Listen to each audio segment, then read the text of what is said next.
ارشد ندیم کا تعلق میاں چنو کے گاؤں چک 115L سے ہے۔ والد محمد اشرف راج مستری ہیں۔ یہ لوگوں کے گھروں میں اینٹیں لگاتا ہے۔ ارشد کے 7 بہن بھائی ہیں۔ اس کا قد اور ہڈیاں شروع سے ہی بڑی تھیں۔ سپورٹس کا جنون تھا اور اس جنون کی وجہ سے اس نے والد سے ٹھیک ٹھاک مار کھائی تھی۔ یہ ہر قسم کی سپورٹس کرتا تھا۔ کرکٹ بھی کھیلتا تھا، دوڑ بھی لگاتا تھا، گولا بھی پھینکتا تھا اور لانگ جمپ بھی لگاتا تھا۔ ایک دن ڈسٹرکٹ خانیوال کے سپورٹس کوچ رشید ساکی کی نظر اس پر پڑی۔ اس نے دیکھا نوجوان کے بازو لمبے اور مضبوط ہیں اور اس میں جنون بھی ہے۔ رشید ساکی کو یہ اچھا لگا اور اس نے اس کے سر پر ہاتھ رکھ دیا۔ ساکی ارشد ندیم کا پہلا سہارا تھا۔ رشید ساکی نے اسے مشورہ دیا، تم ساری سپورٹس چھوڑ کر صرف نیزہ بازی پر توجہ دو۔ اس نے اسے لکڑی کا ایک نیزہ بھی بنا دیا۔ ارشد ندیم قدرتی طور پر فوکسڈ، ڈسپلنڈ اور حیران کن حد تک سپورٹس مین ہے، لہٰذا اس نے اپنے آپ کو نیزہ بازی تک محدود کر دیا۔ پورے ڈسٹرکٹ خانیوال میں نیزہ بازی، جیولین کے لیے کوئی میدان یا سہولت نہیں تھی۔ چنانچہ اگر یہ کہا جائے ارشد ندیم آج جیولین میں ورلڈ چیمپئن ہے تو یہ سارا اس کا ذاتی کارنامہ ہے، تو یہ غلط نہیں ہوگا۔ آج سسٹم جو پرائیڈ لے رہا ہے یہ تمام کا تمام مصنوعی اور منافقت پر مبنی ہے۔ اس گولڈ میڈل کا اگر کوئی شخص حقدار ہے تو اس کا نام ارشد ندیم ہے۔ کیونکہ اس شخص نے نیزہ بازی کا گولڈ میڈل نیزے کے بغیر لیا۔ پیرس جانے تک اس کے پاس پروفیشنل جیولین نہیں تھا۔ بلکہ رکیے، ارشد ندیم نے پیرس اولمپکس میں جو نیزہ پھینک کر گولڈ میڈل لیا، پورے ملک میں ایسا نیزہ موجود نہیں، اور یہ اس شخص کا اصل کمال ہے۔ اور آج میں یہ سمجھ نہیں پا رہا ہم یہ حقیقت تسلیم کیوں نہیں کرتے۔ ماؤنٹ ایوریسٹ یا K2 پر ہیلی کاپٹر کے ذریعے اترنا اور جھنڈا لگانا کوئی کارنامہ نہیں ہوتا۔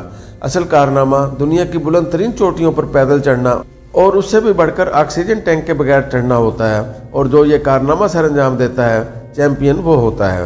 ارشد ندیم اس وقت ایسا چیمپئن ہے، اس نے یہ اعزاز نیزے، گراؤنڈز، جاگرز، خوراک، کوچنگ اور جدید ترین ایکسرسائز مشینوں کے بغیر حاصل کیا، اور ہم اس پر جتنا بھی فخر کریں یہ کم ہے۔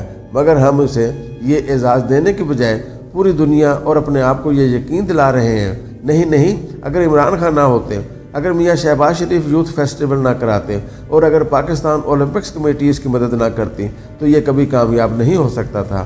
ہم ارشد ندیم کو بھی یہی بتا رہے ہیں، جبکہ حقیقت یہ ہے یہ شخص ان سب کے بغیر یہاں تک پہنچا، اور یہ پاکستان کے ہر اس نوجوان کے لیے مشعل راہ ہے جو دن رات وسائل کی کمی کا رونا روتے رہتے ہیں۔